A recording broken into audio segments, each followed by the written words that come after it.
Alors les gars, j'espère que vous allez bien. Moi ça va parfaitement bien. J'avais fait récemment une vidéo parlant de la guerre au Moyen-Orient, notamment entre l'Iran et l'Israël. J'avais dit que personne n'était épargné, que vous soyez européen, africain, américain, peu importe votre origine, votre race, vous n'êtes pas épargné. Suivez attentivement cette vidéo et ensuite on revient. Et dans la région, qui était censée garantir de manière absolue la protection et la sécurité des pays de la zone, non seulement n'ont absolument pas réussi à le faire du tout, mais elles sont même devenues elles-mêmes une source d'insécurité pour ces pays. Autrement dit, si ces bases n'existaient pas, ces pays ne seraient pas réellement menacés. Si des menaces existent aujourd'hui, si des coups leur sont portés, c'est à cause de la présence de ces bases. Donc la première vérité, c'est que les bases américaines dans la région non seulement n'aident pas à la sécurité de la région, mais au contraire, elles nuisent à la sécurité régionale.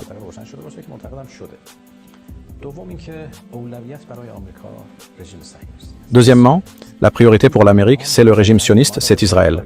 Et toutes ces bases ont été utilisées dans le but de soutenir Israël.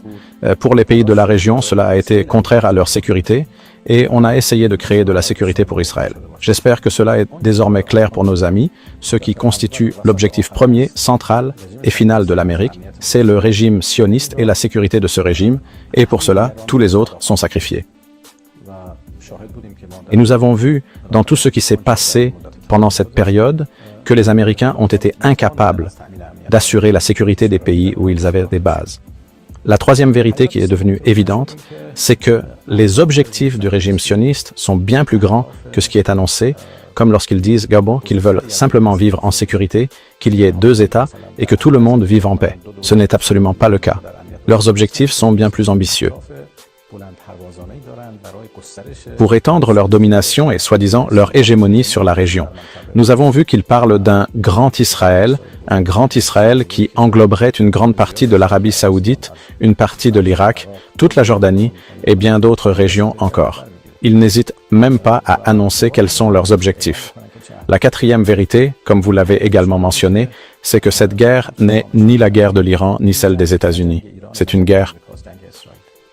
Et c'est Israël qui, en quelque sorte, a entraîné les États-Unis dans cette guerre, et ce sont les citoyens américains qui en perdent le prix, tout comme les peuples de la région.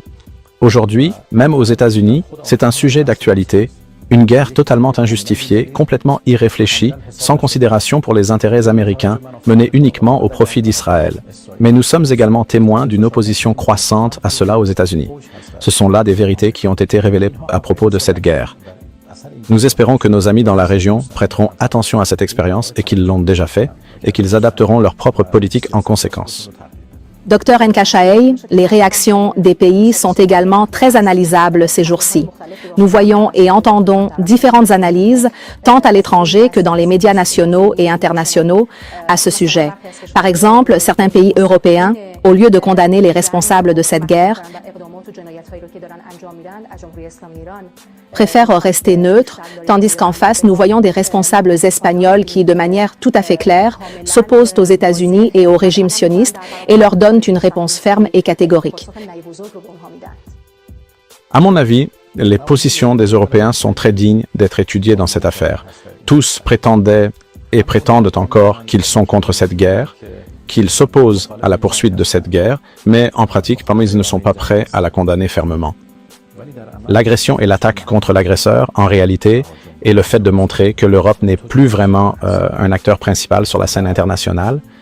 Ensuite, il y a eu des positions contradictoires qu'ils n'ont cessé d'adopter. Par exemple, en Allemagne, nous avons vu que le chancelier, dans les premiers jours de la guerre, tenait des propos très étranges, qui ne valent même pas la peine d'être répétés, mais maintenant il dit que cette guerre est une guerre injuste. Quant au président de ce pays, bien sûr, M. Steinmeier, c'est un autre cas. Cela fait une différence. Il y a 1 ou 2 jours, il a parlé très clairement. Il a dit que même si nous nions que cette guerre est contraire au droit international, cela ne change rien au fait que cette guerre est réellement contraire au droit international.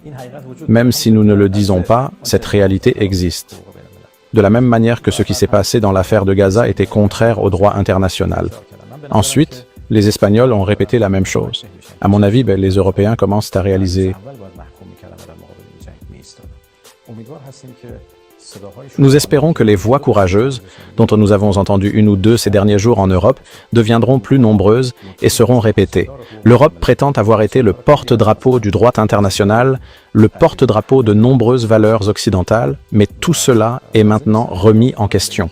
Ils ne sont pas prêts à admettre les erreurs qu'ils ont commises. Au lieu de condamner l'agression, ils ont essayé, d'une certaine manière, de satisfaire l'agresseur. Ce sujet va se répéter chaque jour, il l'a encore répété aujourd'hui, la paix par la force, par la contrainte. Qu'est-ce que cela signifie? Cela veut dire que la paix qu'ils souhaitent, ils veulent l'imposer par la force, c'est-à-dire que la loi du plus fort prévaut. C'est une autre façon de dire la loi de la jungle.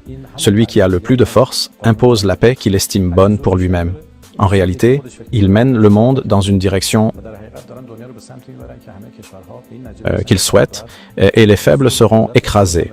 Cela signifie que 80 ans d'efforts de l'humanité pour établir des normes internationales, le droit international, les organisations internationales, les coopérations multilatérales, tout cela est en train d'être détruit par les États-Unis et la force et le pouvoir deviennent la règle.